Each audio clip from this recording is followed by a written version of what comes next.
দাড়ি টুপিওয়ালা আপনারা দেখতে পারেন না, দাড়ি টুপিওয়ালা কিছু করলে ওই এটা ভাইরাল হয়ে যায়। এই দাড়ি টুপিওয়ালা জামাত শিবিররা তারা ঘোষণা দিয়েছিল নির্বাচনের পরে সাথে সাথে এরকম একটা আইন করবো যারা দর্শনকারী খুনি তাদেরকে জনসম্মুখে ফাঁসি দেওয়া হইব।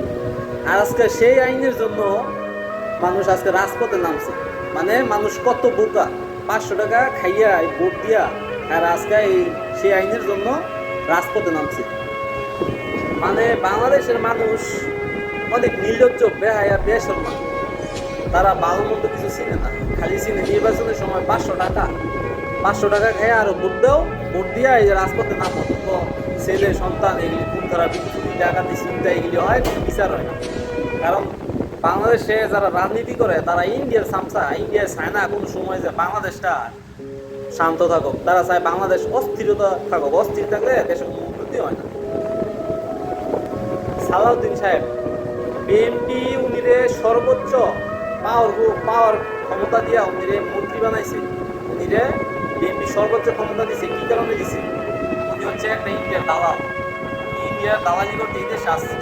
কারণ আওয়ামী লীগের মতো দলে সবার বিএনপির কোনো নেতা বাদ নাই যে আর মায়ের দূর আর খুন খারাপি না করছে। কিন্তু সালাউদ্দিন সাহেবের নিয়ে ইন্ডিয়া নিয়ে কোথায় রাখছে? কারণ উনিরে ওই জায়গায় ট্রেনিং দেওয়া হয়েছে বাংলাদেশের ভিতরে যেন নৈরাজ্য সৃষ্টি করা যায়। উনি আইয়া এইগুলো করতেছে। মানে বিএনপির অনেক নেতাকর্মী যারা 18-19 বছর যারা হামলা মামলা শিকার হয়েছে তাদেরকে শুদ্ধা সালাউদ্দিনের নেতৃত্বে মানে কোনো দাম নাই, মূল্য নাই, কিছু নাই, তাদের উপরে আরো অত্যাচার, নির্যাতন, মামলা হামলা চলতেছে। যারা বিএনপি করছে, জীবন ধরে বিএনপি করছে, বিএনপি দলের সাপোর্ট করার পরে তারা অনেক হামলা মামলা শিকার হয়েছে।